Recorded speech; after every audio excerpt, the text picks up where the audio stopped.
Alright everyone, welcome back to the channel. You would have just seen a clip from the junkyard where we pulled a 96 to 04 Acura RL rear seatbelt. Bright and early at the junkyard, LKQ in Santa Fe Springs. We're out here looking for a seatbelt buckle for Tony's NSX, so let's get to it. Okay, this is an RL, 98 RL, and the center seatbelt is flexible and it fits. So if we can find one with a black interior, that'd be nice. And that's it right there. So this is an update on Tony's Recaro ABEs and the seatbelt solutions. In the seatbelt in the seat install video, we used the stock seatbelt and it had a rigid connection. And the bad part about that is that this seatbelt, the seat, the padding is so thick right here that the seatbelt with this thickness, this is essentially the same thickness as the OEM NSX seatbelt that we originally used. It pushes it, it angles it out this way when it needs to be angled more up this way, so it needs to go that way. But there's too much padding. So what happens with the OEM seatbelt is, because it's rigid, we flexed it. I didn't want to bend the bracket, so we kind of just flexed it into place, allowing the tension to keep it in place. And then what happens is it wouldn't allow the seatbelt to actually go in and out of this piece, the receiver, very easily. You'd have to like push it down to relieve tension in order for the button to release the belt. It was kind of weird. So with the tension going that way, with the NSX OEM NSX seatbelt, it ended up not being able to release the seatbelt very easily.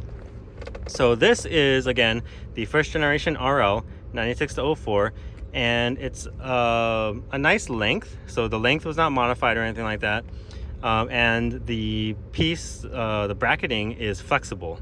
It's not fully flexible like fabric. Some people use like rear seatbelts from like a UK Integra or whatever, that's just like a piece of fabric like this with a buckle onto it. This one is like one of those rubberized flexible pieces, so it still wants to stay upright, as you can see, but it has some flex to it. So this is a nice little alternative. The only issue is that it's not really big boy friendly. So I'm not super skinny, but for me it's already encroaching on my waist and stomach space. I'll get in and show you guys in a second, but and it's not sticking out that far either.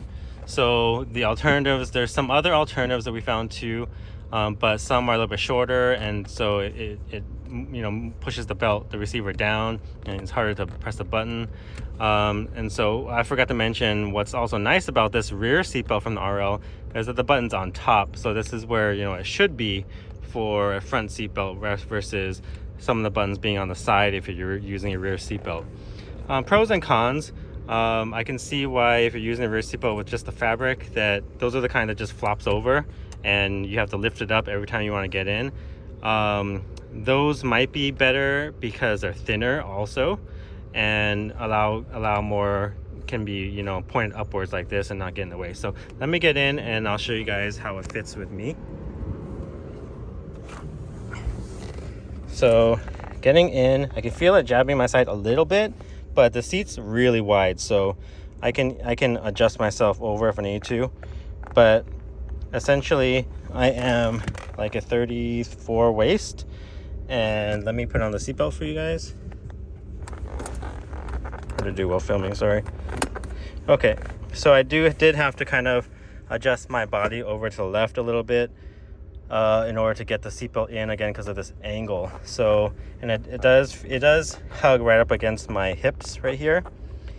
But once I'm in, it's pretty okay. But I wouldn't want to be any bigger, to be honest with you, because then it'd just be jabbing more into your side. So this is one alternative for you guys to try out if you want. You can get these seatbelts pretty cheap at the junkyard or even brand new, and this is a gray finish option. As you can see, they did make a black version, and you can still buy those brand new from the dealership, from what I can see. But they're not too expensive, like maybe 60-75 bucks a piece, or 50 bucks maybe.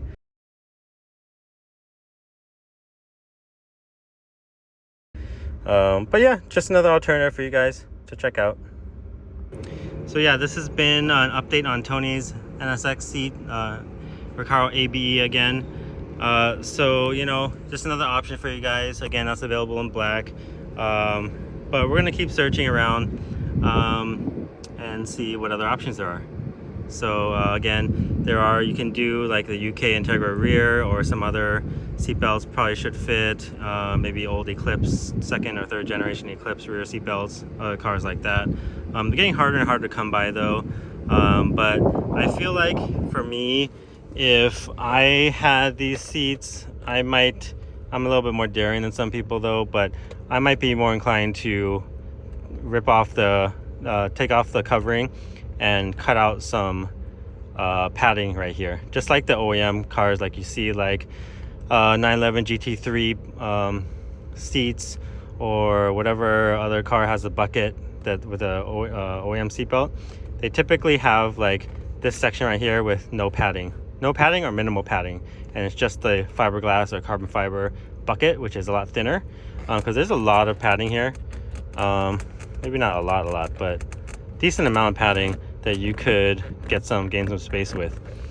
So that's something that probably I would do if I were running these seats long term, just to get the proper seatbelt. Because I have run the floppy seatbelts before in my S2000, and it is kind of a pain to have to lift it up each time to get in. But I probably would prefer having to lift it up each time rather than having like a rigid belt jab me in the side each time and have it limit, you know, how big of a person you can be to get into these seats. So just food for thought. But that's it for this video. Thanks for watching. See you in the next one.